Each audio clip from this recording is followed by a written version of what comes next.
All right. Welcome back to the channel, subscribers. Let's talk about Deontay Wilder and Tyson Fury and how Tyson Fury might have just got ruined by Otto Wallen with that huge scar that required plastic surgery. And now he can't even exercise for 2 months. Let's talk about that in this video.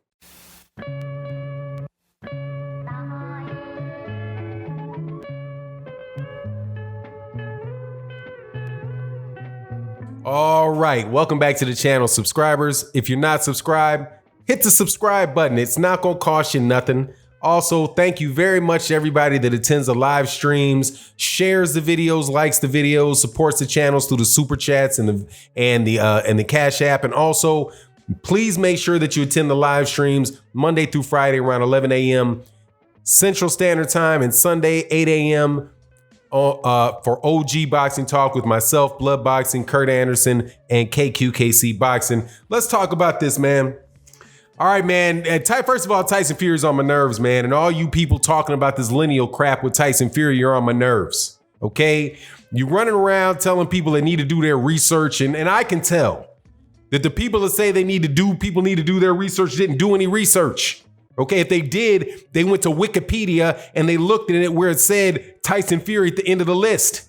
And then they use the arguments that other people made about how other champions have retired, but you never actually look through that list, go back, verify, and look at the inconsistencies within the list. Look at who made the list. Go back and see what was on the line during those specific fights. That is how you do research. Okay, repeating Wikipedia is not research. Taking Ring Magazine at their word and journalists at their word are not research. Neither is just taking Cyberzone Boxing and the Transatlantic Boxing Organization, whatever it calls, and taking their journalists and their historians at their word without analyzing what they think is not research. But we'll get into that later in this video.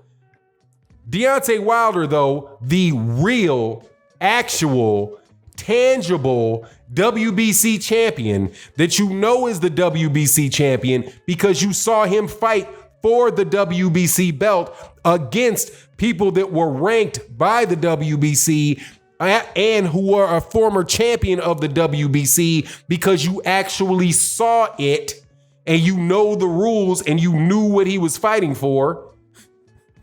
Is set to fight Tyson Fury, according to an agreement in principle, against Tyson Fury, the former Ring Magazine champion, the former WBA champion from 2015, the former IBF champion from 2015, the former WBO champion from 2015, and the former belt that doesn't count IBO champion from 2015.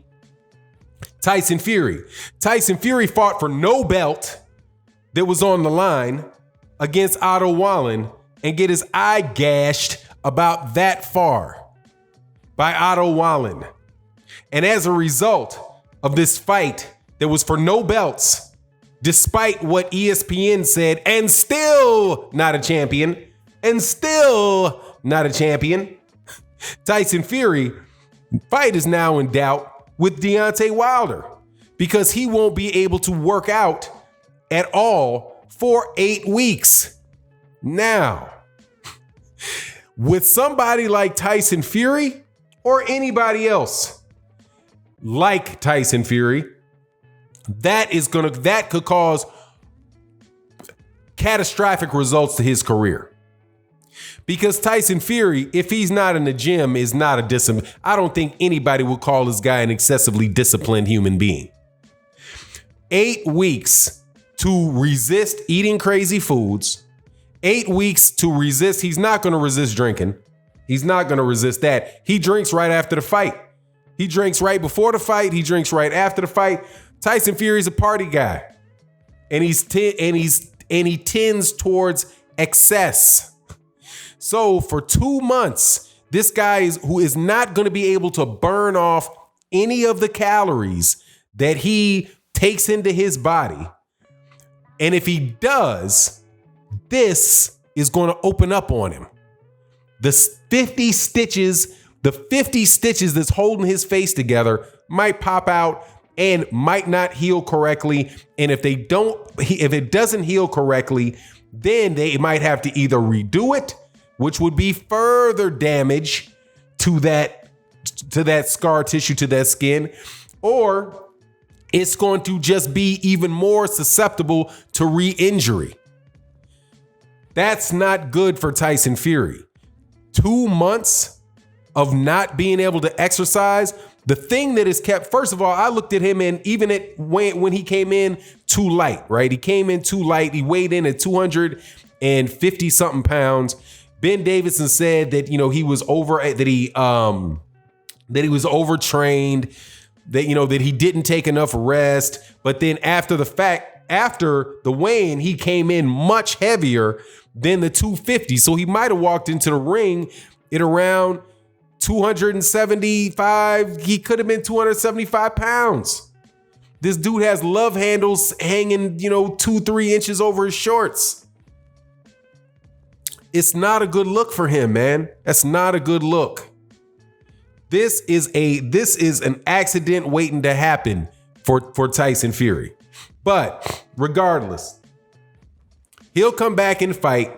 Probably not Deontay Wilder, because if his camp has any sense, they won't let him fight Deontay Wilder after that fight. Number one, he didn't look very good. Number two, he got injured. Number three, he got exposed. And how did he get exposed? Body shots. Body shots. Otto Wallen didn't headhunt on that guy at all. Didn't headhunt on him at all. The beginning portion of the fight. And after he big dude with the chubby body and the love handles that ain't doing any sit-ups. And if he did any sit-ups, he might have started a couple months ago. But, he's not somebody that looks like he's going to be able to take bronze bomber style straight rights to the gut. He's got to learn how to deal with that. So anyway, he got exposed as it relates to taking body shots. And that's what happened. Otto Wallen went to that body and opened that. And then Tyson Fury started covering the body up and inside. And as a result, boom, he gets his face opened up. Now, do you think Deontay Wilder can't open that cut up? What is the chances of Deontay Wilder not? First of all, Deontay Wilder, if he drops his hands, he's gone against Deontay Wilder. If he drops his hands, he's gone. He's already proven he can't take no shot from Deontay Wilder in the Deontay Wilder fight and in round 12 of the fight with Otto Wallen. So I just don't see how this fight is going to happen in February. The best thing that could happen to Tyson Fury is that Andy Ruiz beats Anthony Joshua. If Andy Ruiz beats Anthony Joshua, there is no mandatory name for Deontay Wilder, so he can fight whoever he wants to fight. And more than likely, Andy Ruiz, I do believe, is the character of individual that will actually fight Deontay Wilder. So if that happens and Deontay Wilder and Andy Ruiz fight each other, then Tyson Fury takes time, lets his face heal, really does fix the problems that he clearly showed that he had in that fight. Then maybe he'll be in a better situation to get into the ring with Deontay Wilder. But man, I'm telling you, I just don't think that that's going to go well for Tyson Fury. But I do want to just end this. I do want to keep going through this video and say this to you. This lineal championship thing is not a favor to Tyson Fury. Number one, it's not true. He's not a lineal champion. The claim that he has to lineal champion is based on a fight that took place between Vladimir Klitschko and Ruslan Shagayev, which is for the ring belt. For the ring belt, not for a lineal title. There's no connection between Lennox Lewis and Vladimir Klitschko. I was a boxing fan the whole time. Even if you said, well, he was the number one and number two guy in boxing at the time. Really, when was Ruslan Shagayev ever the number two heavyweight in the world? According to who? According to Ring. So the historians from Cyberzone Boxing, several of which used to work for Ring Magazine, and Ring Magazine are saying, oh, he's the lineal because that was the time when the number 1 and the number 2 fought, so we decided that was the perfect time to let the lineal be on the line. And my words to you are, that's when they decided it. Who is they? Decided that Ruslan Shagaev was the number 2 guy. And don't try to compare that to things like when Rocco Marciano retired. And after that, I do believe the next guy that was lineal, right, I believe that was Floyd Patterson. There was only 2 belts. Floyd Mayweather, I think there might have been only 1 belt at the time. And the sanctioning body that Rocky Marciano was the champion of held a tournament. And as a result of that tournament, Floyd Mayweather Jr. won that tournament and he took over that belt. There was an actual sanctioning body responsible for putting fights together that allowed Floyd Patterson to become the new belt holder of the same belt of the same championship that Rocky Marciano held. And that did not happen with Vladimir Klitschko. Also, this same organization says that the lineal championship had passed from Muhammad Ali to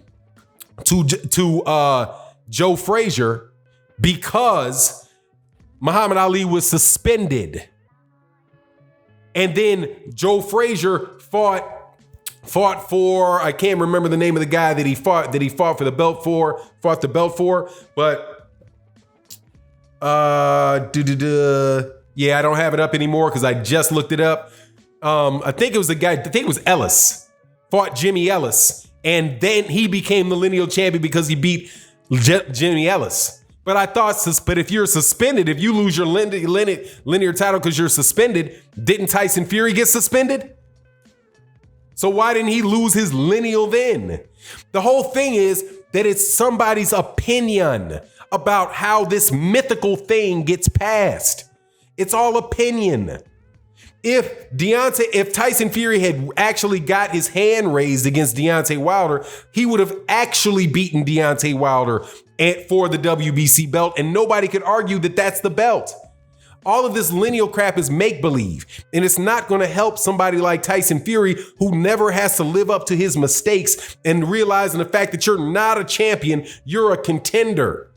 You're calling a contender a champion, and it's not going to do him any good because he's never going to get the desire and the hunger to become a champion when you cast it upon him when he doesn't deserve it. But anyway, it is what it is. Let me know what you think in the comment section. And with that, I'm out. Peace.